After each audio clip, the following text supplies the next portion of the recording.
अब देखिए हम लोग अभी जो कर रहे हैं वहाँ पे हमने देखा कि किस तरह से सिविल डिसोबीडियंस मूवमेंट को जो पूरा आइडिया है ना वो कंसीव हो रहा है। सिविल डिसोबीडियंस मूवमेंट का जो आइडिया कंसीव हो रहा था उसके पीछे जो पूरी की पूरी जो कॉज एंड इफेक्ट चल रहा था, जो प्लानिंग चल रहा था, वो स्ट्रेटजी चल रहा था, वो था कांग्रेस का नेहरू रिपोर्ट। नेहरू रिपोर्ट के अंदर जो मांग की गई थी सबसे फंडामेंटल थी, दो चीज़ सबसे इंपॉर्टेंट थी। एक तो rejection of secret electorates and second one the most important thing was the dominance status. Separate electorates के ऊपर हमने चर्चा कर दी किस तरह से मुस्लिम लीग का एक्सेप्टेंस था, बट बाकी के तीन मुद्दे एक्सेप्ट नहीं किए मुस्लिम लीग के। इसके कारण जिन्ना बौखला गए थे और उन्होंने 14 पॉइंट्स अपना पूरा का पूरा डिमांड रख दिया। आपकी हिंदू महासभा उसका तो ऑब्जेक्शन था ही कि आप मुस्लिम मेजोरिटी प्रोविंसेस मत बनाओ, साथों साथ माइनॉरिटीज़ को भी इतने कल्चरल राइट्स क्यों दे रहे हो। साथों साथ यहाँ पे जो सिख पॉपुलेशन थी उसका भी मानना यही था कि हम लोग का सेपरेट इलेक्टोरेट्स आपने हटा दिया है, और ये मुद्दा चलता रहा। फाइनली ये जो आपके यंगर नेशनलिस्ट है कांग्रेस के अंदर के, इनका मानना ये था कि हम लोग इतने सारे स्टेज के ऊपर आ गए हो और अभी तक आप मांग क्या कर रहे हो, बोले डोमिनेंस स्टेटस की। तो आपके गांधी और मोतीलाल नेहरू जैसे लीडर्स थे, उन्होंने ये जो आपके यंग लीडर्स थे उनको समझाया कि भाई साहब हम लोग एक कंसेंसस के ऊपर आए हैं, हम लोग एक एक डिमांड के ऊपर कंक्लूड कर रहे हैं, वो है डोमिनेंस स्टेटस। एटलीस्ट सरकार को हमको एक साल देना चाहिए, और एक साल के अंदर सरकार ने अगर इसको डोमिनेंस स्टेटस को लागू नहीं किया तो मैं अपना गोल को चेंज करके पूर्ण स्वराज कर दूंगा, कंप्लीट इंडिपेंडेंस कर दूंगा, और पूर्ण स्वराज को पाने के लिए जो रास्ता लूंगा वो है आपका सिविल डिसओबीडियंस। अब देखिए यार कि सिविल डिसओबीडियंस के पहले बारे में हमने एक दो दफा पहले भी बात की थी, जिसे नॉन कॉपरेशन के अंदर बोला गया कि आप लोग एक स्टेज आगे जाएंगे और सिविल डिसोबीडियंस की तरफ उसको कंक्लूड करोगे। बट हुआ ये कि नॉन कॉपरेशन में हिंसा हो जाती है चोरी चोरी की, और उसके बाद ही आपका सिविल डिसोबीडियंस हो नहीं पाता। ओके, तो यहाँ पे ये पूरा का पूरा मुद्दा चलता रहता है। ओके, तो गांधी जी बताते हैं कि सिविल डिसोबीडियंस करूंगा मैं, सविनय अवज्ञा आंदोलन, सविनय कानून भंग। बोले सविनय, बोले विनयता के साथ पोलाइटली सिविलियन वे के अंदर मैं कानूनों को तोड़ता रहूंगा। जब ये पूरा का पूरा मुद्दा गरमा रहा था तो अक्टूबर 1929 के आसपास यहाँ पे भारत के अंदर जो वाइसरॉय होते हैं जिनका नाम था लॉर्ड इरविन, तो वाइसरॉय इरविन एक स्टेटमेंट देते हैं। वो स्टेटमेंट बताते हैं कि it is implicit in 1917 declarations, कौन से, मॉन्टफोर्ड रिफॉर्म्स के, कि that the natural issue of India's progress as contemplated there is the attainment of dominance status. बोले आप चिंता मत करिए, आपका जो मॉन्फोर्ड के अंदर जो रिफॉर्म्स के अंदर जो बात बोली गई थी उसके अंदर ये चीज बहुत ही इम्प्लिसिट है, एक्सप्लिसिट नहीं बताई गई है, बट इम्प्लिसिटली बोला गया है कि आज नहीं तो कल भारत को डोमिनेंस स्टेटस मिलने ही वाला है, तो इतना काहे बौखला रहे हो। तो इनडायरेक्टली कांग्रेस लीडर्स को थोड़ा पैसिफाई करने के लिए ये पूरी की पूरी चीजें इन्होंने बोली थी। सेकेंडली इन्होंने ये भी बताया है कि एक बार भाई साहब रुको, आप जरा कांग्रेस के लीडर्स को ये बताते थे, बोले रुक जाओ थोड़े दिन रुको, ये जो साइमन मेरा बंधु आया है भारत के अंदर उसको अपना रिपोर्ट प्रिपेयर कर देने दो, और रिपोर्ट प्रिपेयर कर देगा उसके साथ साथ मैं यहाँ पे गोलमेजी परिषद की भी स्थापना कर दूंगा, मैं यहाँ पे राउंड टेबल कॉन्फ्रेंस करूंगा, सबको इंग्लैंड बुलाऊंगा, इंग्लैंड दर्शन कराऊंगा, लंदन घुमाऊंगा, और आपको यहाँ पे आपके जितने भी पॉलिटिकल जो भी इश्यूज है उसको सॉल्व कराने के लिए कोशिश करूंगा। कि तो माँ कसम बोलता है वाइसरॉय इरविन, बोले कसम से, बोले मैं यहाँ पे राउंड टेबल कॉन्फ्रेंस करा रहा हूँ, एक बार थोड़ा समय दे दो वाइसरॉय, आपके जो जो साइमन कमीशन जो अपना रिपोर्ट दे देगा उसके बाद ही हम लोग पूरा का पूरा पॉलिटिकल डेवलपमेंट आगे कराते रहते हैं। अब देखिए कि जो सिविल डिसोबीडियंस मूवमेंट शुरू होता है वो है मार्च 1930 से, और वहाँ से 12 मार्च 1930 से लेकर 6 अप्रैल 1930 के बीच में इसकी आगाज़ होती है, और वहाँ से ये मुद्दा आगे चलता रहता है। हम लोग फरवरी 1928 का समय देख रहे हैं। फरवरी 1928 के अंदर क्या आया, साइमन कमीशन। साइमन कमीशन के बाद हमने देखा कि उसी के बैकग्राउंड के अंदर ऑल पार्टीज कॉन्फ्रेंस हुई कि नहीं हुई, जहाँ पे हिंदू महासभा, मुस्लिम लीग और कांग्रेस ये तीनों की तीनों एक हो जाती है और नेहरू कमेटी की स्थापना कराती है। नेहरू कमेटी अगस्त 1928 के अंदर अपना रिपोर्ट टिबोल कर देते हैं, बोले ये हमारे 4-5 मुद्दे हैं और इसमें से सबसे फंडामेंटल क्या है, डोमिनेंस स्टेटस। उसके बाद दिसंबर 1928 के अंदर जब आपका कांग्रेस का सेशन हो रहा होता है, जब नेहरू कमेटी ने डोमिनेंस स्टेटस की मांग कर दी, तो उसी के विरोध में यहाँ पे जो आपके यंगर नेशनलिस्ट थे, खास करके नेहरू और सुभाष, उन्होंने एक नई ऑर्गेनाइजेशन की स्थापना की जिसका नाम था इंडिपेंडेंस फॉर इंडिया लीग। नाम याद रखिएगा, कहीं ना कहीं से क्वेश्चन आ सकता है। फाइनली नवंबर 1929 के आसपास तक आते आते यहाँ पे हमने देखा कि वाइसरॉय अपना स्टेटमेंट भी देते हैं, और इसी के बैकड्रॉप के अंदर एक और पॉलिटिकल एक्टिविटी होती है जिसका नाम है दिल्ली मैनिफेस्टो। दिल्ली मैनिफेस्टो क्या है उसके ऊपर मैं आ रहा हूँ। उसके बाद नवंबर 2029 के अंदर जब कांग्रेस का सेशन होगा वहाँ पे लाहौर के अंदर, तो वहाँ पे ये लोग डिमांड करेंगे पूर्ण स्वराज की। एंड फाइनली मार्च 1930 से ही आपके सिविल डिसोबीडियंस मूवमेंट की आगाज हो जाएगी। ओके, मुस्लिम लीग की एक्टिविटीज़ को हम लोग देख लेते हैं किस तरह से 1927 के अंदर मुस्लिम लीग एक्टिव होती है। 1927 में ही ये अपना दिल्ली प्रपोजल देगी और 1928 के अंदर जब दिसंबर महीना चल रहा था, जब यहाँ पे नेहरू कमेटी के विरोध में यंगर नेशनलिस्ट ने इंडिपेंडेंस फॉर इंडिया लीग की स्थापना की थी, उनको भी पसंद नहीं आया, मुस्लिम लीग को भी पसंद नहीं है, और उसी के दौरान मुस्लिम लीग और खास करके जिन्ना अपने 14 पॉइंट्स दे देते हैं। तो ये टाइमलाइन है, थोड़ा बहुत आइडिया होना चाहिए आपको कौन सा मूवमेंट किस तरह से डेवलप हो रहा था। अब देखिए कि नवंबर 2 1929 की बात कर देता हूँ। अब हुआ ये कि दिल्ली के अंदर बहुत सारे आपके नेशनल लीडर्स मिलते हैं from Congress and other small parties as well. Okay, तो ये दोनों नहीं थे, और भी बहुत सारे लीडर्स थे, और ये लोग एक मैनिफेस्टो पब्लिश करते हैं, सरकार के ऊपर एक डिमांड रखेंगे जिसका नाम था दिल्ली मैनिफेस्टो। दिल्ली प्रपोजल किसके लिए था?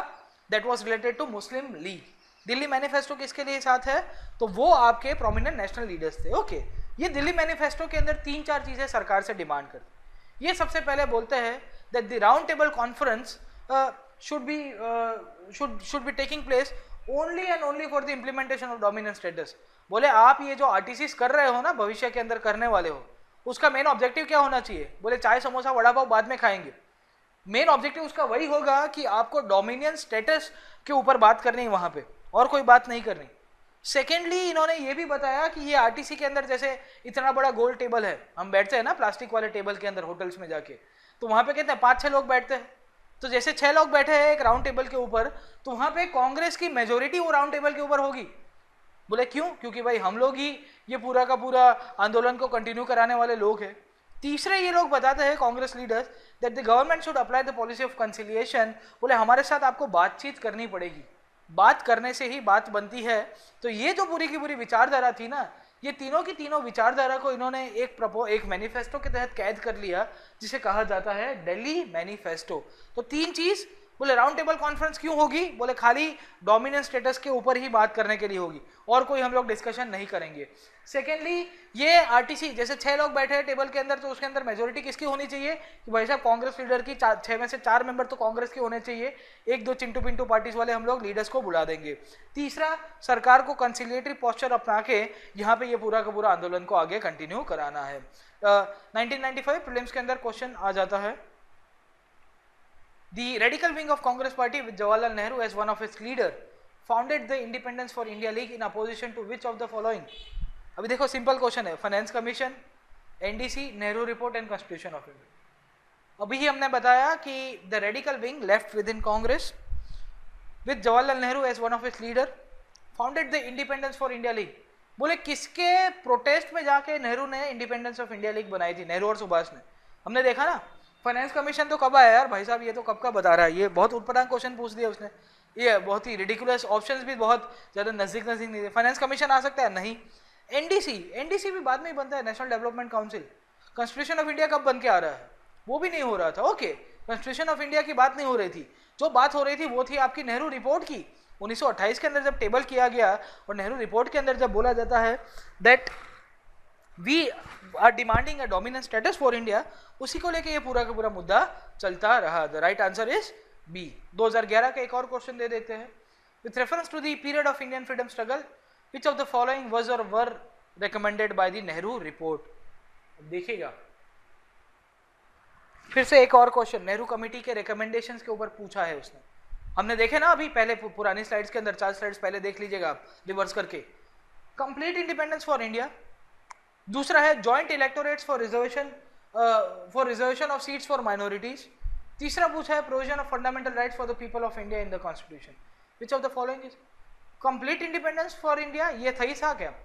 देख लेते पहला, देखो एक एक करके। Joint electorates for reservation of seats for minorities, yes definitely. Separate electorates इसने हटा दिए थे। जॉइंट इलेक्टोरेट्स के लेके मुस्लिम लीग की एग्री थी, प्रोवाइडेड बाकी के 3 डिमांड्स उसके एक्सेप्ट करने चाहिए। Secondly fundamental rights, yes definitely, इसके अंदर ये भी बात की गई थी, लिंग्विस्टिक प्रोविंसेस, ऑप्शन नंबर 4 और 5 आप देख लीजिएगा नेहरू कमेटी वाली स्लाइड्स को लेके। दूसरा जो सबसे पहला जो ऑप्शन जो था, कंप्लीट इंडिपेंडेंस। नेहरू कमेटी क्या बोलती है? कंप्लीट इंडिपेंडेंस नहीं भाई साहब, नेहरू कमेटी क्या बोलती है? नेहरू या डोमिनियन स्टेटस को लेके। तो दिस ऑप्शन इज रॉन्ग। तो ऑप्शन 1 जहां जहां आएगा तो ए, सी और डी निकल जाएगा। The best possible alternative is option B. Okay, तो B is the right answer 2 and 3। अब यहाँ पे नेहरू कमेटी से ही हम लोग बात कर रहे थे, वहां से थोड़ा और कंटिन्यू कर देते हैं। हमने देखा कि अभी तक प्रोमिनेंट नेशनल लीडर्स थे कांग्रेस के, वो लोग एक मैनिफेस्टो सरकार को जारी करते हैं जिसे कहा जाता है दिल्ली मैनिफेस्टो। उसके अंदर सरकार ने जब नवंबर 1929 के अंदर स्टेटमेंट दिया था वाइसरॉय इरविन ने कि भाई साहब आप यहाँ पे ये पूरा का पूरा जो राउंड टेबल कॉन्फ्रेंसेस करोगे उसके अंदर किस तरह की आपकी सिस्टम डेवलप की जाएगी, उसके अंदर इन्होंने डिमांड की। अब जैसे ही हमारे जो प्रोमिनेंट नेशनल लीडर्स ने इतनी बड़ी दिल्ली मैनिफेस्टो के तहत डिमांड तो कर दी, पर सरकार का क्या रवैया रहा? Did the government accepted it or did the government rejected it? वो वाइसरॉय इरविन बोलता है क्या बात क्या बात क्या बात, बोले कुछ नहीं मिलेगा। ओके, तो ये आपको देने की बात कर रहा था। And you will see that viceroy Irwin rejected the demands which was made by the nationalist leaders at that time and the stage was set for confrontation. यहाँ पे डोमिनेंस स्टेटस 1 साल के अंदर लागू कराने की बात हो रही थी, वो भी कहीं एक्सेप्ट नहीं किया, बोला आप लोग राह देख लो 1 साल तक। इसके साथ साथ यहाँ पे जो आपके नेशनलिस्ट लीडर्स थे उन्होंने और 2-3 डिमांड की, वो भी एक्सेप्ट नहीं करता, और इसके कारण सरकार और कांग्रेस के बीच में जो आपका फ्रिक्शन था वो बहुत बढ़ रहा था। And in between this time you will see one more question यहाँ से कहाँ से उभर के आ रहा है। Under whose presidency the Lahore session of the Indian Congress was held in the year 1929। हम लोग ये क्वेश्चन बाद में देख लेते हैं। ओके, अब देखिएगा कि दिल्ली मैनिफेस्टो के तहत हमने देखा कि सरकार को ये पूरा का पूरा मुद्दा यहाँ पे इन्होंने रखा और सरकार ने रिजेक्ट कर दिया। जब ये पूरा का पूरा मुद्दा गरमा रहा था और रिजेक्ट करते हैं, इसके बैकग्राउंड के अंदर दिसंबर 1929 के अंदर एक सेशन होता है कांग्रेस का, जहां लाहौर के अंदर होता है, जिसे कहा जाता है लाहौर सेशन। और इसकी जो पूरी की पूरी अध्यक्षता कर रहे होते हैं जवाहरलाल नेहरू, और जवाहरलाल नेहरू बोलते हैं, बोले हम क्या चाहते हैं? बोले आज़ादी, पूर्ण स्वराज। बोले we now have an open conspiracy to free this country from the foreign rule and you comrades and all your countryman and countrywomen are invited to join it. बोले आप लोग यहाँ पे ज्वाइन कर सकते हो और हम लोग खुलेआम साजिश कर रहे हैं। बोले साजिश किसको कहते हैं? बोले छुप के करना। बोले हम लोग मतलब है ना वो, बोले कह के लेने वाली जो बात थी, बोले हम लोग आज़ादी कह के लेंगे आपसे। अब तक हम लोग जो डिमांड कर रहे थे डोमिनेंस स्टेटस की, हमारे जो भी जो मुद्दे हमने जो डिमांड सरकार के सामने रेस की है वो भी सरकार ने एक्सेप्ट नहीं की। And as a result you will see that then the Congress session which took place in December 1929 at Lahore provided that Purna Swaraj will be the goal of Congress. Complete independence was declared the aim of Congress. Lahore 1929 के अंदर जब आपका कांग्रेस का session होता है तो पूर्ण स्वराज का नारा लेके ये सिस्टम कंटिन्यू आगे चलाती रहती है, क्योंकि सरकार ने कोई भी डिमांड कांग्रेस की एक्सेप्ट नहीं की थी। 1 साल का ग्रेस पीरियड चला गया था, दिल्ली मैनिफेस्टो की जो बात थी वो भी चली गई थी, एंड एज अ रिजल्ट ये लोग आगे चले जाते हैं। और कौन से यहाँ पे जो प्रोविजंस से लाहौर सेशन के अंदर वो देख लेते हैं। Okay, RTC was to be boycotted. बोले सरकार ने हमारी बात नहीं मानी। आरटीसी के अंदर दिल्ली मैनिफेस्टो के अंदर क्या बोला गया था? बोले आरटीसी के अंदर कांग्रेस की मेजोरिटी होगी। वाइसरॉय इरविन ने माना? कुछ नहीं माना, बोले तुम निकलो यहाँ से। It as a result Congress बोलती है हम लोग आरटीसी को बॉयकॉट करेंगे। साथों साथ यहाँ पे बोल दिया जाता है that we will launch civil disobedience movement as soon as possible, and this civil disobedience movement will include the non-payment of taxes and also the boycott of the legislatures. हम लोग इतना जोर से आंदोलन करेंगे तो यहाँ पे जितने भी आपके लेजिस्लेचर्स है, आपकी टैक्सेशन सिस्टम है, उसको पूरी की पूरी तरह से क्रिपल कर देंगे, उसको क्रम्बल कर देंगे, और वहाँ से ये मुद्दा चलता रहता है। हम लोग जो क्वेश्चन देख रहे थे यहाँ से वो यही है। Okay, Under whose presidency was the Lahore session of Congress held in the year 1929, where the resolution was adopted to gain complete independence from India? मैंने बताया नेहरू। ओके, तो यहाँ बताया ना कि हम क्या चाहते हैं, आज़ादी, पूर्ण स्वराज का जो नारा था वो नेहरू जी की अध्यक्षता में ले लिया जाता है। ओके, और फाइनली ऑन 26 जनवरी 1930 ये दिन फिक्स कर दिया गया था आपके फर्स्ट इंडिपेंडेंस डे के लिए। अब देखिए कि 26 जनवरी आया, वो कैसे आया? इन्होंने दिसंबर लास्ट वीक के अंदर इन्होंने कांग्रेस का सेशन किया था लाहौर के अंदर, और इन्होंने डिसाइड किया था कि जनवरी का लास्ट संडे आएगा ना जो, उस दिन हम लोग भारत का आज़ादी का दिन मनाएंगे। और लास्ट संडे आपका 26 जनवरी को आ रहा था। और इन्होंने 26 जनवरी से 1930 से ही भारत का आज़ादी का दिन बनाना शुरू कर दिया। तो राइट फ्रॉम 26 जनवरी 1930 टिल 26 जनवरी 1947, 26 जनवरी जो आपका दिन था वो आपके आज़ादी के दिन की तरह कांग्रेस सेलिब्रेट किया करती थी। अब हम लोग तो पोस्ट इंडिपेंडेंस इंडिया के अंदर यही पढ़ते हैं, वे भारत आज़ाद हुए 15 अगस्त 1947 हुआ, और भारत का जो कॉन्स्टिट्यूशन है, जो संविधान है, वो 26 जनवरी 1950 को लागू कराया गया है। तो ये क्या डाइकोटॉमी है, ये जो 26 जनवरी 1950 है ना, वो ये जो 26 जनवरी इसके साथ लिया गया है। अभी हुआ ये कि थोड़ा बहुत मैं 1947 के अंदर लेके जाना चाहता हूँ कि जब 47 के अंदर आपका जो पीक पीरियड चल रहा था कि भारत को आज़ादी कब देनी चाहिए, तो ब्रिटिशर्स ने जो आपका क्लेमेंट एटली था ब्रिटिश प्राइम मिनिस्टर, उसने स्टेटमेंट दे दिया था, बोले जून 1948 के पहले हम लोग भारत को छोड़ देंगे, और ये पूरा का पूरा स्टेटमेंट दिया हुआ था। इन बिटवीन ऐसी हालत बन गई तो वाइसरॉय माउंटबेटन यहाँ पे आते हैं और वो बताते हैं कि भाई मैं भारत को अगस्त में ही आज़ादी दिलाना चाहता हूँ, मुझसे ये माथापच्ची नहीं हो पाएगी। अभी कांग्रेस लीडर्स ऐसे तो बोल नहीं सकते कि भाई साहब आप रुको, 26 जनवरी 1930 को हमने डिसाइड किया था कि हर 26 जनवरी को भारत को हम लोग आज़ादी का दिन मनाएंगे, तो आपको 6 महीने राह देखनी पड़ेगी, ऐसा तो हो नहीं सकता। तो 15 अगस्त 1947 को हमने आज़ादी ले ली। फिर जब कॉन्स्टिट्यूशन एनेक्ट हो रहा था ना आपका, तो कॉन्स्टिट्यूशन एनेक्ट होने के दौरान आपका 26 जनवरी 1949 के अंदर वो कॉन्स्टिट्यूशन तैयार हो गया था, बट 2 महीना उसका जो बेसिक जो क्रक्स था उसको तो इम्प्लीमेंट कर दिया, बट 26 जनवरी 1915 को it was given to the people of India. क्यों? क्योंकि 26 जनवरी 1930 के दिन आपने भारत का पूर्ण स्वराज का नारा लगाया था, और वहां से ये पूरा का पूरा मुद्दा चलता रहता है। India demands independence from England, serious crisis in nations desire for self government. Okay, तो native conference with viceroy fails, और वहां से ये पूरा का पूरा मुद्दा चलता रहता है। अब देखिए कि स्टेज बहुत ही कन्फ्रंटेशन की तरफ चला गया था, मुद्दा बहुत गहमा गहमी तरफ चला गया था। एक साइड के ऊपर सरकार कुछ मांग नहीं रही थी, एक्सेप्ट नहीं कर रही थी, कांग्रेस एक के ऊपर एक चीज मांग रही है। देखो पहले क्या मांगा, डोमिनेंस स्टेटस नहीं दिया, फिर बार दिल्ली मैनिफेस्टो नहीं दिया, पूर्ण स्वराज का नारा देके ये पूरा का पूरा मुद्दा आगे चलाते रहते हैं। तो गांधी इन बिटवीन आता है कि भाई साहब एक और लास्ट मौका देता हूँ, वाइसरॉय को धमकाते हैं, बोले एक और मौका देता हो 26 जनवरी जनवरी 1931 से पहले, बोले हमारी जितने डिमांड्स है ना, एक 11 पॉइंट की डिमांड है, वो डिमांड आप मान लो। अगर आप वो डिमांड मानोगे ना तो भी मैं सिविल डिसोबीडियंस नहीं करूंगा, क्योंकि हमारा जो मुद्दा है वो इसके ऊपर ही इर्द गिर्द घूम रहा है। तो सरकार की तरफ से कोई भी रिकंसिलिएटरी अप्रोच नहीं आ रहा था, but Congress wanted to give one more chance to the government, और गांधी यहाँ पे बताते हैं कि आखिरी मौका है, बोले 11 पॉइंट की डिमांड मान लो वरना सविनय कानून भंग की तरफ चला जाऊंगा। तो गांधी एक 11 सूत्रीय डिमांड की मांग करेंगे, उसको ही हम लोग जानने की कोशिश करते हैं। ये 11 सूत्रीय डिमांड कभी कभी जनरल हुआ करती थी, कभी कभी बहुत ही स्पेसिफिक हुआ करती थी, और कभी कभी आपके लेबर्स के साथ भी थी। ओके, तो specific demands which were related to the peasants and somewhat which were very much general. Okay, general demands कौन सी थी? एक तो इन्होंने क्या बताया कि आप अपना खर्चा कम कर दो, आर्मी के ऊपर जो खर्चा कर रहे हो, इतना पैसा आप बांट रहे हो, उसको बंद कर दो। तो reduce the expenditure by 50% on the civil services.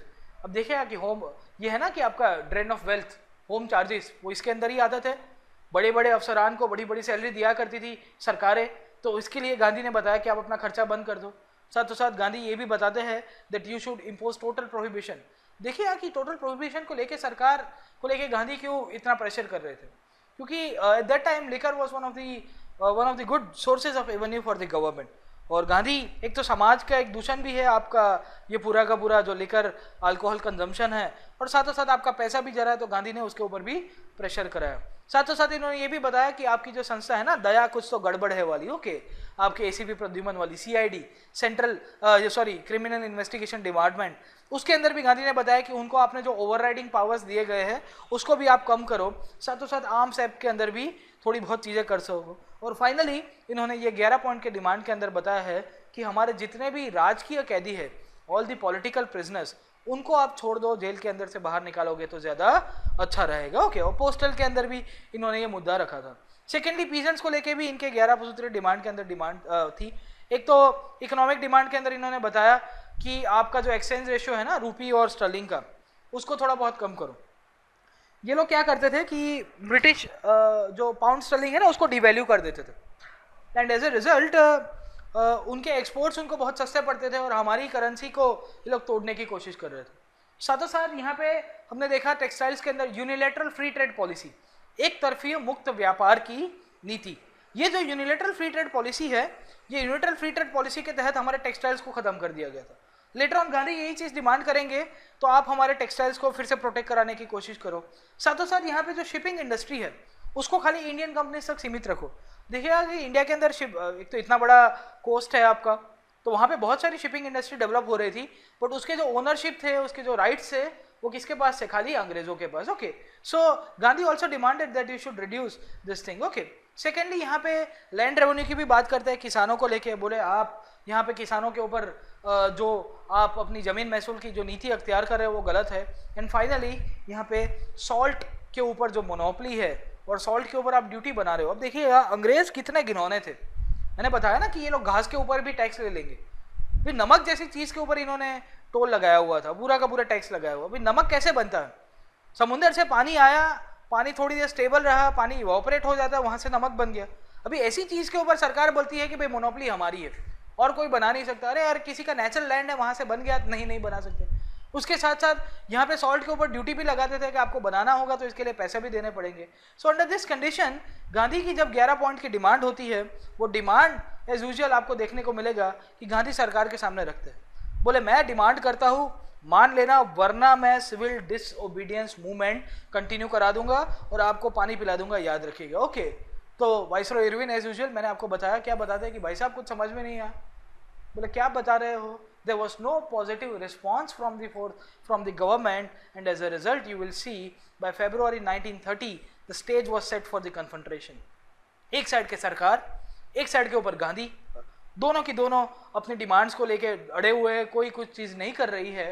And in this condition फरवरी 1930 के अंदर यहाँ पे कांग्रेस वर्किंग कमेटी 1919 के अंदर जो बनाई गई थी, वो गांधी को समय देती है और वो गांधी को अथॉरिटी देती है कि you should launch a civil disobedience movement at your time and at your place.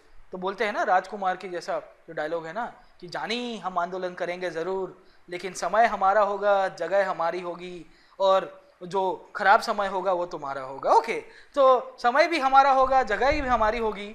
ये पूरी की पूरी चाल के साथ गांधी को अध्यक्ष बना दिया जाता है। And finally Gandhi decides that I will be making salt the main centre of the civil disobedience movement. बोले है ना कि टूथपेस्ट में नमक हो कि ना हो, आपके खून के अंदर देश का नमक होना चाहिए। तो ये जो नमक नाम की जो चीज़ थी, नमक के अंदर बहुत सारी ये कंट्रोवर्सी भी होती रहती है। तो गांधी ने यही चीज़ को क्यों पकड़ा? Why did Gandhi decided to make salt as the main focus point of the civil disobedience movement?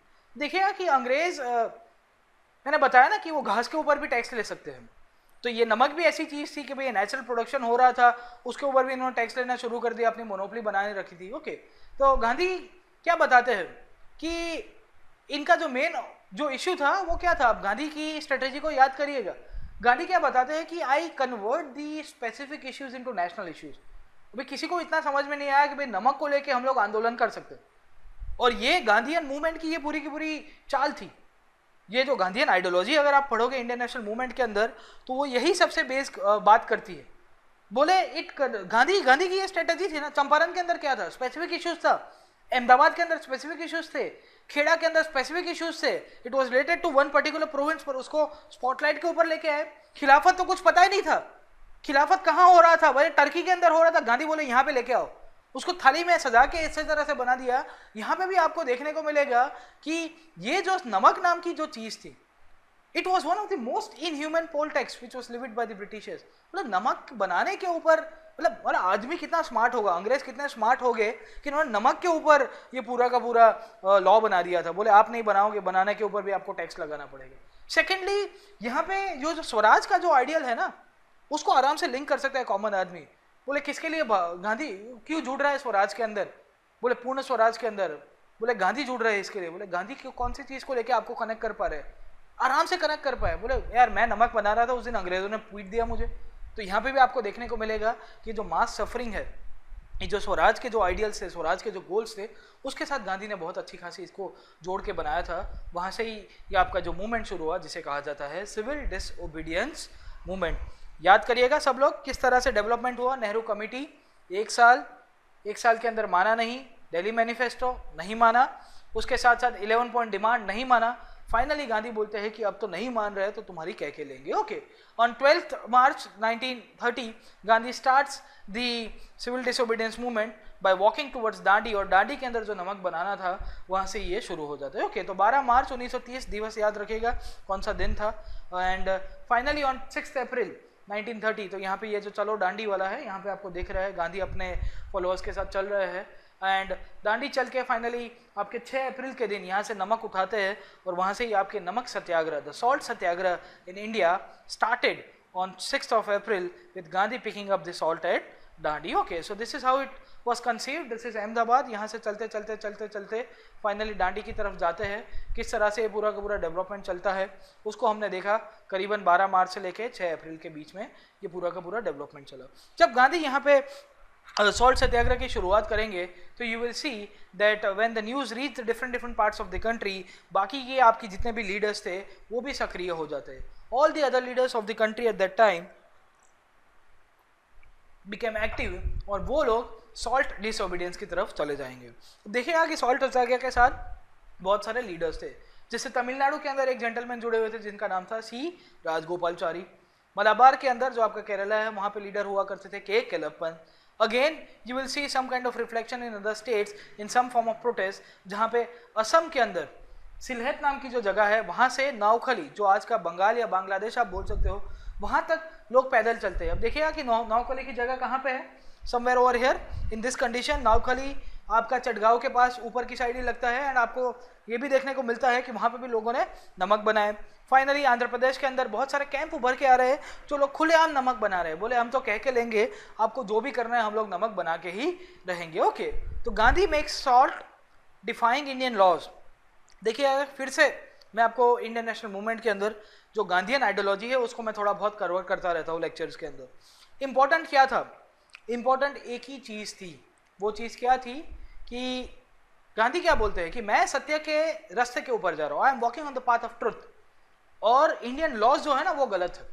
तो यहाँ पे जो कानून था वो गलत था, क्योंकि कानून के अंदर क्या बताया गया कि आप नमक नहीं बना सकते। Okay, so Gandhi make salt defying Indian laws, police and Gandhi followers clash over salt making, Gandhi on march challenges arrest. Okay, the New York times के अंदर वहाँ पे उस टाइम के अंदर आया करता था, ये सब चीज़ें थी। Gandhi opens drive for India self rule. Okay, तो उस टाइम के न्यूज़ आपके इंटरनेशनल न्यूज़ कटिंग से उसके अंदर भी ये सब चीज़ें की चीज़ें चलती रहती थी।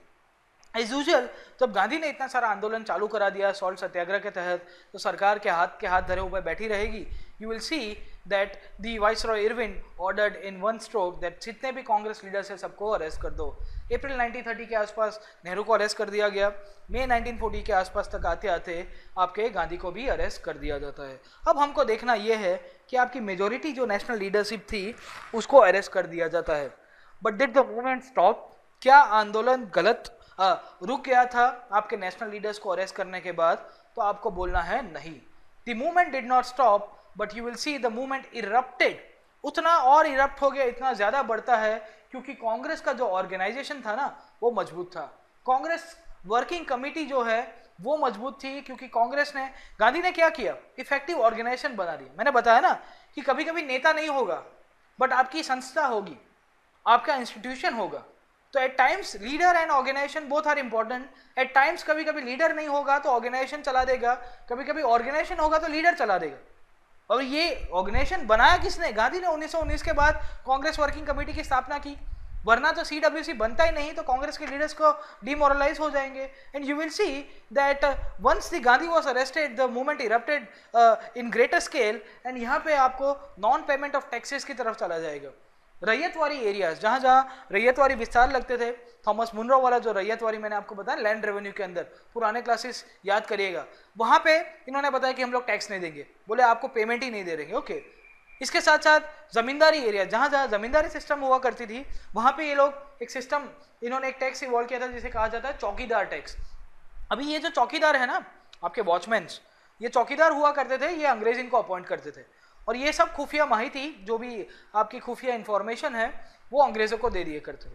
भाई सरकार इनको जब अपॉइंट करती थी ना तो लोगों के ऊपर टैक्स लगाया करती थी, बोले हमने यहाँ पे ये 4 चौकीदार को अपॉइंट किया, आपको इसके लिए टैक्स देना पड़ेगा। ओके, तो लोगों ने बताया कि ये चौकीदार ऐसे भी आपके पिट्ठू है, उनको भी भगाओ, हम लोग यहाँ पे टैक्स नहीं देंगे। Finally you will also see some violation in the forest laws in the other parts of India. Okay, other forms of अफसर ड्यूरिंग सिविल डिसोबीडियंस मूवमेंट हमने ऑलरेडी देख चुके हैं, वो है सूर्या सेन का आपका रिवॉल्ट, जहां पे हमने देखा था कि सूर्या सेन, प्रीतिलता वाडेदार, कल्पना दत्त जोशी जैसे लीडर्स थे जिन्होंने चटगांव आर्मरी रेड किया था।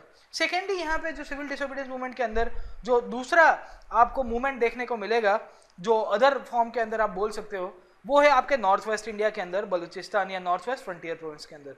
उनके लीडर हुआ करते थे खान अब्दुल गफार खान। ओके, सो इनकी एक ग्रुप हुआ करता है जिसे कहा जाता है खुदाई खिदमतगार, और इनको रेड शर्ट्स बोलते थे। क्यों? क्योंकि ये लोग लाल कलर के कपड़े पहनते थे और इनको फ्रंटियर गांधी भी कहते हैं। ओके, ये बेसिकली खुदाई खिदमतगार मतलब इट्स अ पर्शियन वर्ड जिसका मतलब है servants of God. Okay, so you will सी कि ये जो खान अब्दुल गफर खान और उनकी जो पूरी की पूरी टेक्निक्स थी वो भी यहाँ पे आगे चलती है और वो भी यहाँ पे अच्छी तरह से डेवलप कराते हैं। Finally you will also see some kind of parallel governments which are coming up in different parts of country. जैसे एक जगह थी शोलापुर जिसने सिविल डिसोबीडियंस मूवमेंट के दौरान यहाँ पे आंदोलन चलता रहता है। बिहार के अंदर हमने देखा कि चौकीदार टैक्स देने से मना कर दिया। बंगाल के अंदर भी आपको चौकीदार टैक्स, गुजरात के अंदर no tax movement, united provinces के अंदर भी नो रेवेन्यू कैंपेन चलते रहते हैं। ओके, तो यू विल सी आपको दिख रहा है लार्ड लॉट कि हर एक जगह के ऊपर आपको कहीं ना कहीं फॉर्म्स ऑफ प्रोटेस्ट देखने मिलते रहते हैं। महाराष्ट्र और सेंट्रल प्रोविंस और कर्नाटक के अंदर आपने फॉरेस्ट लॉस को डिफाइन कर दिया, असम के अंदर फॉरेस्ट लॉस को डिफाइन किया गया है। फाइनली मणिपुर और नागालैंड जैसे प्रोविंसेस के अंदर इनकी एक लीडर हुआ करती थी रानी गाइडेनल्यू। नाम याद रखेगा कि नागालैंड के अंदर ये लोग थे और सिविल डिसोबीडियंस मूवमेंट के अंदर इनका पूरा का पूरा जुड़ाव है। ओके, फाइनली जब गांधी को अरेस्ट कर दिया जाता है, नेहरू को अरेस्ट कर दिया जाता है, तो भी हमने देखा कि सरकार के रिप्रेशन होने के बावजूद भी 21 मई 1930 का दिन बहुत ही इंडियन हिस्ट्री के अंदर याद रहेगा, क्योंकि धरसाना नाम की जो जगह है बारडोली के पास ही, दांडी के पास ही, वहाँ पे इन्होंने नमक बनाने की कोशिश की थी और यहाँ पे 3 लीडर्स है, सरोजिनी नायडू, इमाम साहिब और मनीलाल। इन तीनों को अपने ग्रुप्स के साथ साथ ये लोग आते रहते थे और नॉन वायलेंट प्रोटेस्ट के तहत अंग्रेजों ने इनको बहुत पीटा था। ओके, दिस इज इमाम साहिब, और ये जो पीछे पुलिस वाले आप देख रहे हैं ये अंग्रेज पुलिस है, और ये लोग अपने ग्रुप्स में आते थे, अंग्रेज उनको पीटते थे, ये लोग फिर से अपनी सेवा चाकरी करके फिर से राउंड 2 के अंदर पीछे आ जाएंगे और फिर से यहाँ पे ये कंटिन्यूसली आपको देखने को मिलेगा।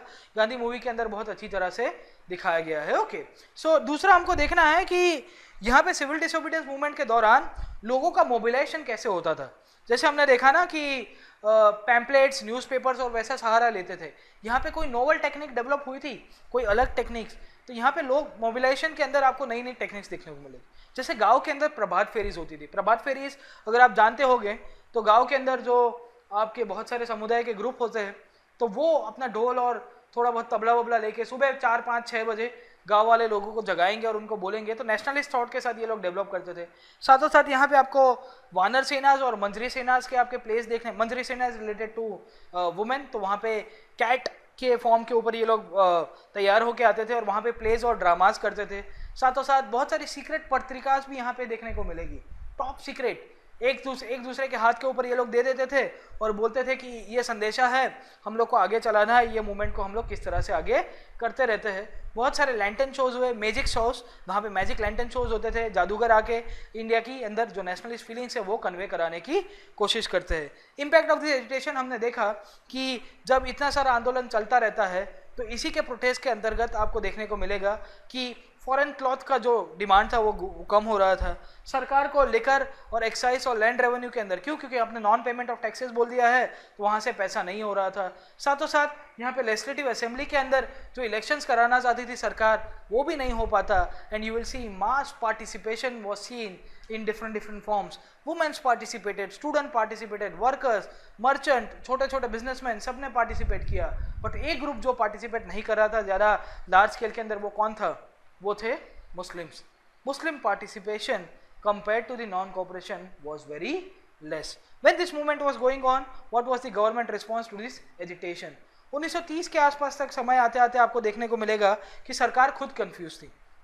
कंफ्यूजन क्यों? क्यों सरकार को लगता था कि हम लोग क्या करें, हम लोग इनको मारते हैं तो कांग्रेस चिल्लाती रहती है, बोले हमको पीटा, हमको पीटा, हमको पीटा, बोले देखो मार रहे हैं, दुनिया वाले देख रहे हैं। ओके, और जैसे ही सरकार कुछ करती नहीं, ये लोग आंदोलन करेंगे तो कांग्रेस फिर से चिल्लाती, बोले क्या उखाड़ा भाई साहब। ओके, तो सरकार को प्रोवोक कर रही थी, but the government was very much confuse. The government was facing the dilemma, बोले damned if you do, damned if you don't, बोले क्या करे, इतने कंफ्यूज हो गए हैं कि if the force was applied तो कांग्रेस का रिप्रेशन, बोले हमको मारा, बोले बहुत ससुरा बहुत पीट दिया। अब देखो ये भी गांधी की स्टाइल थी, बोले हमको पीटा तो पूरी दुनिया को दिखाएंगे, और जैसे नहीं पीटा दूसरे दिन गांधी सरकार को चैलेंज करे, बोले क्या उखाड़ा, बोले क्या देखो कर दिया ना आंदोलन, बोले देखा ना हमको अच्छी तरह से। If little was done the Congress cried victory. Okay, तो सरकार 1930 का जो समय दौरान था वहां पे इनको सप्रेस करने की कोशिश कर रही थी, बट ये सप्रेशन जो अर्लियर टाइम के अंदर हो रहा था उस तरह से नहीं होता था। इंपॉर्टेंट यही है कि सरकार की हेजेमनी को एरोड कर दिया था। सरकार बोल रही थी ना कि हम लोग एक आयरन हैंड के थ्रू इनको पीट देंगे, इनको मार देंगे, ये कुछ भी नहीं हो पा रहा था। ओके, सरकार की हेजेमनी को एरोड किया गया है। साथों साथ आपके वाइसरॉयज बोल रहे हैं कि भाई साहब कुछ समझ में नहीं आ रहा है। इसी के बैकग्राउंड के अंदर आपको देखने को मिलेगा 1930s के अंदर ही कि साइमन कमीशन, उसका जो लीडर था ना जॉन साइमन, वो अपना रिपोर्ट देता है और रिपोर्ट के अंदर सबको टोपी पहना के बोल देता है कि भाई डोमिनेंस स्टेटस मैं नहीं इंक्लूड करूँ। अभी डोमिनेंस स्टेटस को लेके ये मुद्दा चल रहा था। 1929 के अंदर वाइसरॉय इरविन ने भी सपने सजोए थे कि भाई इम्प्लिसिट बोला गया है मॉन्टगू के स्टेटमेंट के अंदर कि डोमिनेंस स्टेटस भारत को आज नहीं तो कल मिलेगा, बट उसका ये जो बंधु है आपका बताया ना कि जॉन साइमन, ये क्या बता रहा है, बोले कि हम लोग तो कोई डोमिनेंस स्टेटस की बात नहीं करेंगे। जब ये पूरा का पूरा मुद्दा जॉन साइमन का रिपोर्ट लोगों के सामने आता है तो बवाल मच जाती है, and as a result you will see July 1930 के आसपास आते आते वाइसरॉय यहाँ पे बोलते हैं कि हम लोग राउंड टेबल कॉन्फ्रेंसेस करते हैं और किस तरह से हम लोग बात कर पाएंगे और ये आंदोलन को ख़त्म कर रहे हैं उसके ऊपर बात करते हैं। तो लेट्स टॉक आरटीसी के अंदर ये पूरी की पूरी डिमांड यहाँ से चलती रहती है।